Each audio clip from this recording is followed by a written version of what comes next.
Hello, hello, and welcome back to the Deep Dive. It is Wednesday, January 21st, 2026. It is. And if you are checking your syllabus, and I know this group, you've probably got it highlighted, color-coded, we are right in the thick of it. We are deep in bodies, systems, and stories, a critical history of medicine. And specifically, we are cracking open Lecture 17 today. That's right, Lecture 17, The Rise of the Teaching Hospital. Now, I know the title, it sounds a little administrative, a bit dry. A little bit, yeah. But I promise you, this is a pivot point. This is the moment where the whole physical landscape of medicine just shifts under our feet. I am ready for it. So, just to orient everyone, let's do a quick rewind. Last time, Lecture 16, we covered the Flexner Report of 1910. Right. We talked about Abraham Flexner basically taking a bulldozer to the old for-profit medical schools. He really did. It was a Flexnerian revolution, closing the proprietary schools, demanding laboratories, standardizing admissions, a huge cleanup. Exactly. But here's the nuance, and this is absolutely critical for today's discussion. Lecture 16 was all about the school. The classroom. The classroom, the curriculum, the theory, the books. Today. Well, today we have to talk about the hospital. Ah, okay. Because in the 19th century, you could have the most rigorous university-level academic curriculum in the world. But if your students didn't have access to actual sick human beings... It was just a thought experiment. It was an intellectual exercise. It's the difference between reading a book on aerodynamics and actually getting in a plane. Oh, that's a great analogy. You can know all the physics, but until you're in the cockpit, you don't really know anything. Precisely. So our mission for this deep dive is to trace that evolution. We're going to look at how the hospital transformed from a house of mercy, a charity shelter, into a laboratory of science. And we're going to unpack the invention of two things, the clinical clerkship and the tripartite mission. Which is really the moment medical students stop being, tourists in the hospital and start being part of the actual workforce. That's the perfect way to put it. Okay, let's get the visual going. I want you to imagine we are pulling up slide 1, title slide, The Rise of the Teaching Hospital. Right. So on this slide, we have a split image, and it really tells the whole story of this transition in, just two pictures. Okay. On the left side, picture a 19th century charity ward. It's a huge cavernous room, high ceilings. You see these long rows of metal beds, maybe 30, 40 of them all lined up. Wow. And you see nuns in their habits moving between the beds. You see nurses. The lighting is soft, maybe gaslight or just whatever natural light is filtering in. The whole atmosphere is one of care, shelter. It looks quiet. It looks almost religious. It was deeply religious in its founding principles. This was a place for the destitute. You have to remember, if you had any money at all in the 19th century, you did not go to a hospital. Right. The doctor came to you. You were treated at home in your own bed. Exactly. The hospital was a place of last resort. It was for the poor who had nowhere else to go. It was a place to, frankly, die with some dignity or maybe recover with some soup and rest. Okay, so that's the left side. What's on the right? Now, contrast that with the image on the right. We have the massive dome of Johns Hopkins Hospital, or maybe the towering Art Deco skyline of Columbia-Presbyterian Medical Center from around 1930. It's a cathedral. Yeah. But it's not a cathedral for religion, it's for science. That is exactly the phrase historians use, Right. The cathedral of science. And this isn't just an architectural change. It is, and this is a key term for today, an epistemological one. Okay, epistemological. Let's break that down for everyone who hasn't had their coffee yet. You mean it changes how we define what knowledge even is? Yes, precisely. In that first image, the charity ward, knowledge is spiritual comfort. It's nursing care, basic sustenance, keeping someone warm. It's human to human. It is. In the second image, the skyscraper hospital, knowledge is data. It's pathology reports, it's intervention, it's metrics and charts. The hospital stops being a place just to recover and becomes a department of the university where diseases are broken down, studied, and students are trained. And the patient? The patient becomes a data point in that system. A data point in a much larger system of scientific discovery. A profound shift. So how did we get from the nuns to the skyscraper? Let's move to slide 2. The pre-Flexnerian disconnect. I love that title. It implies the whole system was just fundamentally broken before this. It was certainly disconnected. What we have here on the slide is an architectural sketch of an early 19th century medical college. Okay. And what's notable is what isn't there.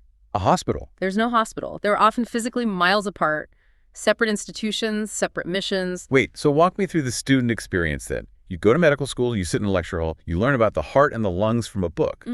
But you never actually go into a hospital. Not automatically, no.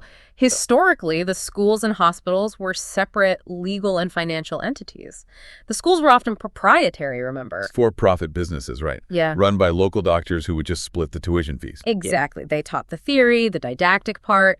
But the hospitals, they were charitable institutions, run by boards of trustees, usually wealthy local philanthropists or religious orders. And I'm going to go out on a limb and say those wealthy philanthropists didn't exactly see a bunch of rowdy 20-year-old medical students as a value add for their sick, poor patients. You have hit the nail on the head. There was a massive access problem. The trustees viewed themselves as guardians of the poor. They guarded their patients fiercely. As they should. Of course.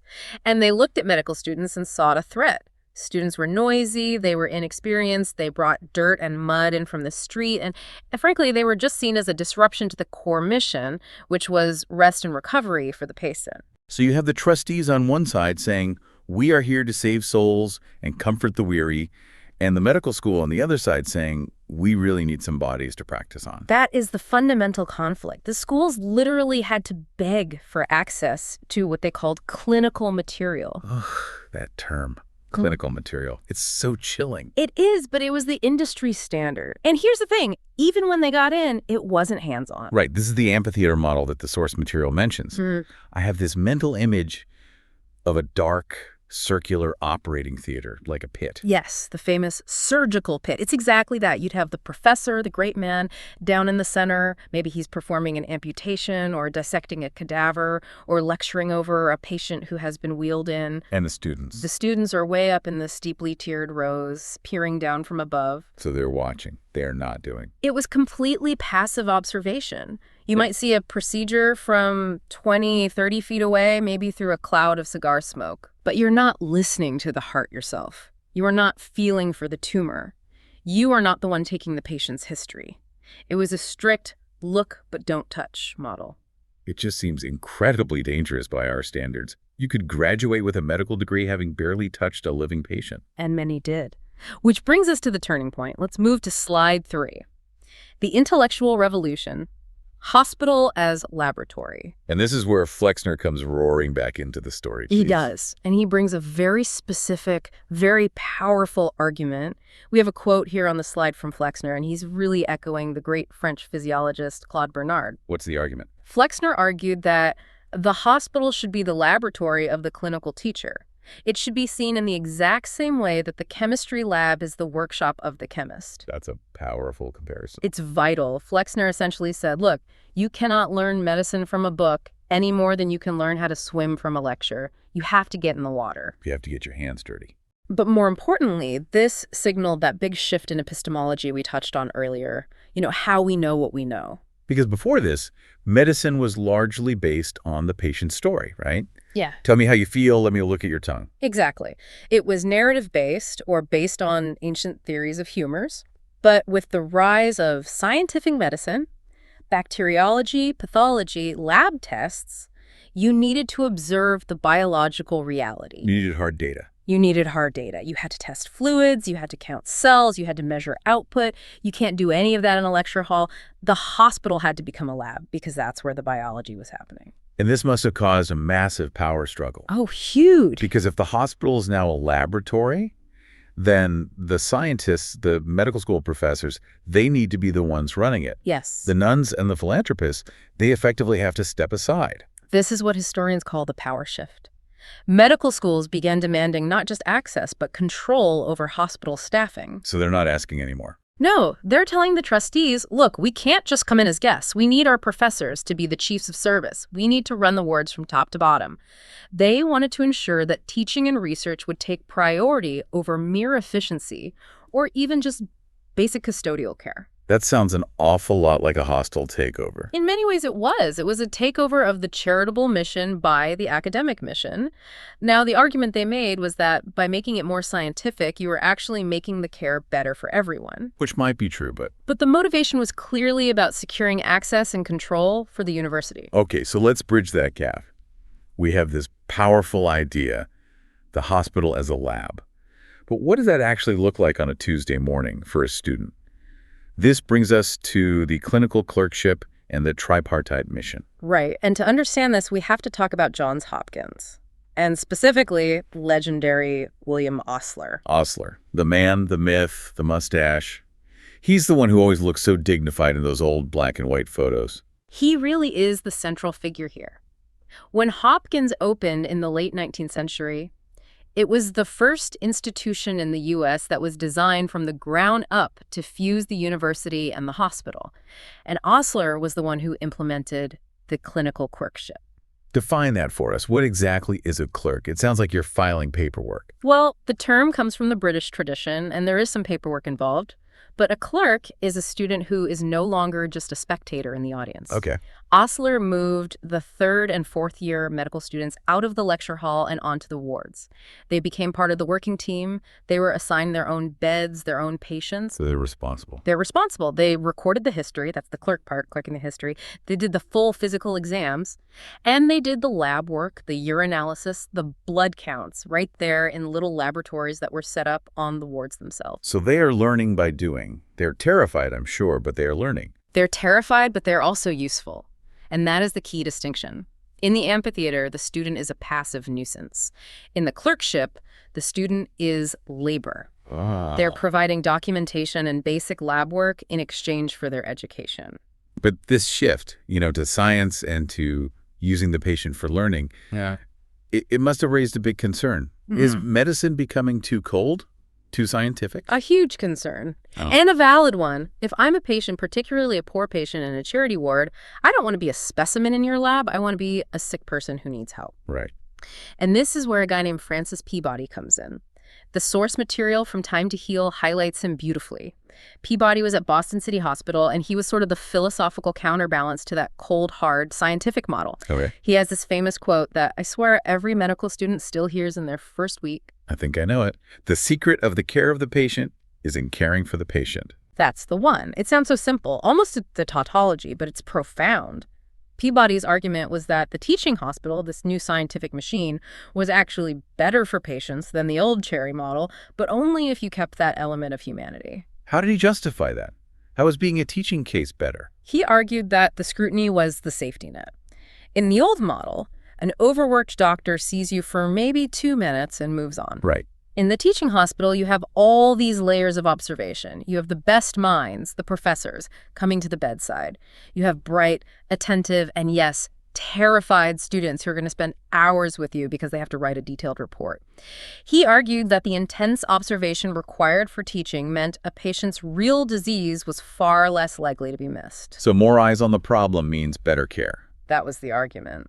And that philosophy helped solidify what became known as the Tripartite Mission. It sounds like a government agency, but it's actually the 3 main goals of this new academic medical center. Correct. People call it the 3-legged stool of the modern teaching hospital. And the 3 legs are, 1, education, which is teaching the next generation, the clerkship we just discussed. Okay. 2, research. This is creating new knowledge, the research imperative that comes directly from the university connection. And 3. And 3, patient care, the actual clinical service of healing people.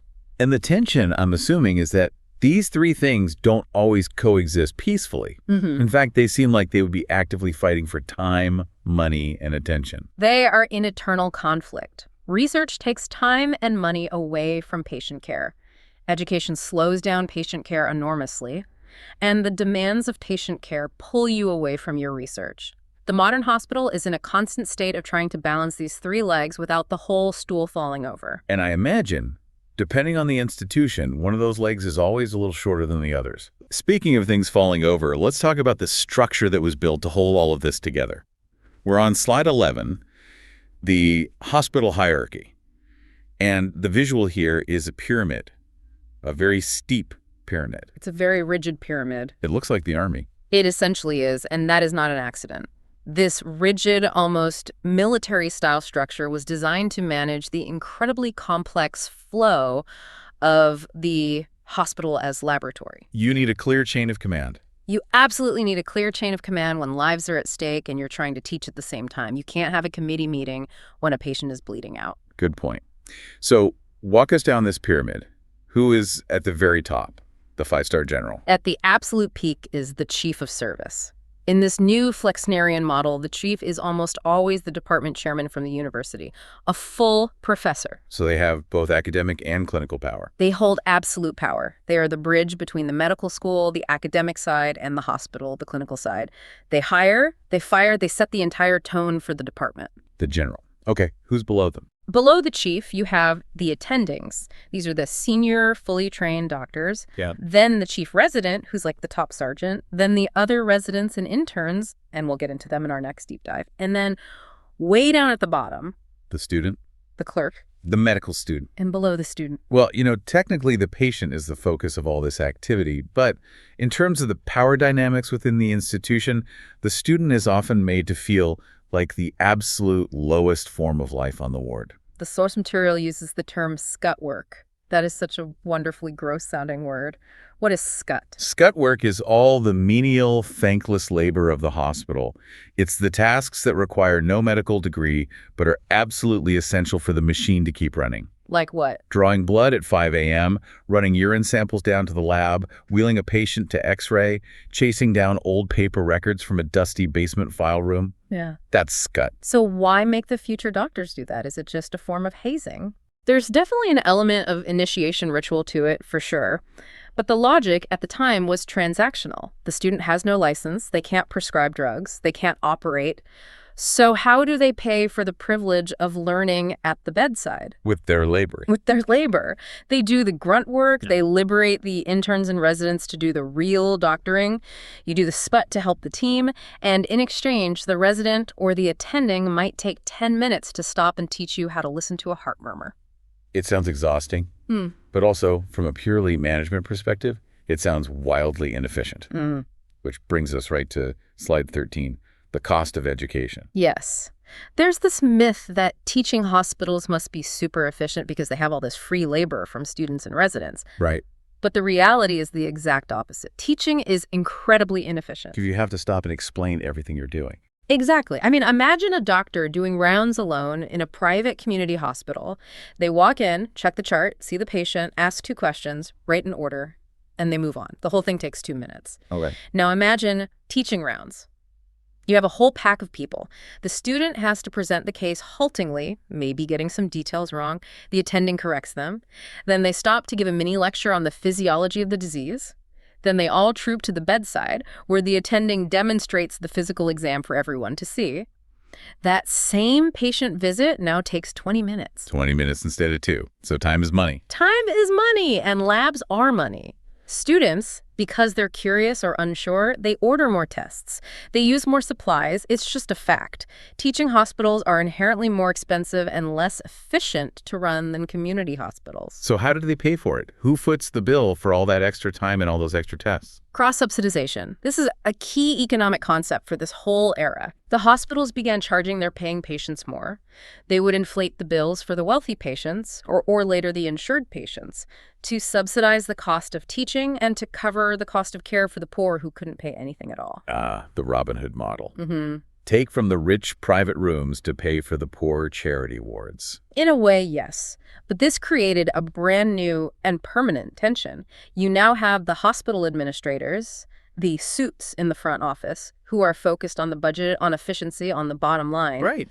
And you have the medical deans and the department chiefs, the coats on the wards, who are focused on the curriculum, on being thorough, on slow, deliberate learning. That administrative versus academic conflict, it starts right here, and believe me, it has never gone away. But the system worked, right? The cross-subsidy model held up, for a while at least. It worked as long as 2 conditions were met. You had a large population of charity patients who had no choice but to be treated by students, and you had enough well-off paying patients to cover all the bills. But then, the world changed. The world changed, and that takes us to slide 14. Challenges to the model. I see a newspaper headline on the slide here, something about insurance, Blue Cross. Yep. This is the post-World War II era. You see the massive rise of employer-based health insurance, and suddenly millions of working-class people who used to be charity cases, the clinical material we talked about, now have insurance claims in their wallets. And when you have an insurance card, you stop being a charity case and you become a private patient. You become a private patient. And private patients have demands. They have expectations. They want a private room, not a big open ward with 20 other people coughing all night. I can relate. And crucially, they want their doctor.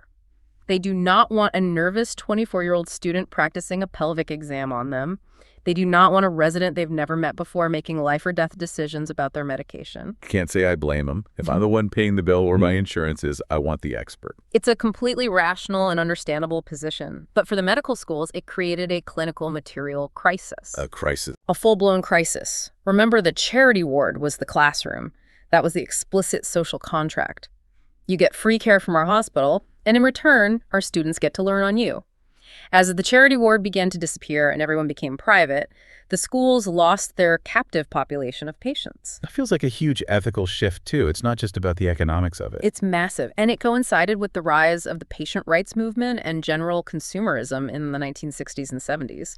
The whole idea that you could just use human beings as teaching material without their explicit informed consent began to be seriously challenged. As it should be. Absolutely.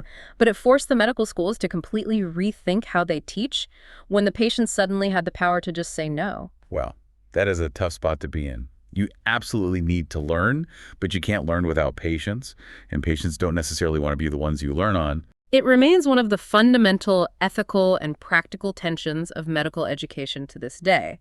We still grapple with how much autonomy a student should have versus how much oversight is needed to protect the patient from harm or discomfort. Okay, let's try to wrap this all up with our final slide, slide 15, conclusion.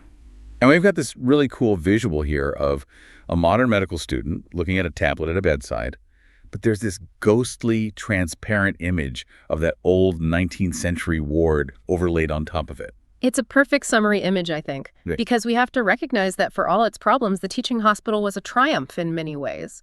It successfully fused the university's mission, which is creating knowledge, with the hospital's original mission of care. And it gave us the clerkship. Yes. It codified the idea that you learn medicine by touching, by doing, by caring, not just by reading a book. Well, it created the modern standard of the complete physician, who is supposed to be both a scientist and a humane caretaker. I feel a but coming. But as we've seen, the entire system was built on a class-based distinction.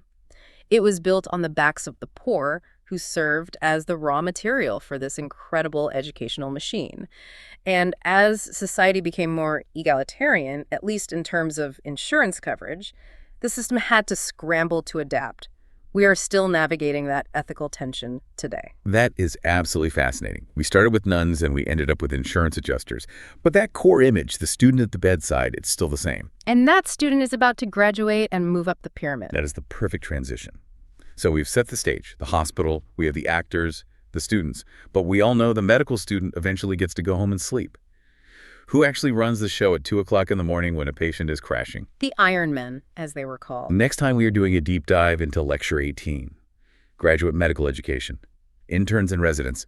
We're going to be talking about sleep deprivation, the rigid hierarchy, and the brutal immersive training that created the modern specialist. It's going to be an intense one. It's a cornerstone of medical culture. I can't wait.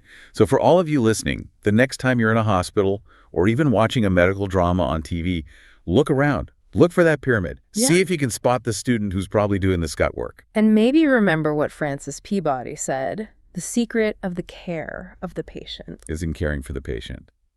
Thanks for listening to The Deep Dive. We'll see you in class.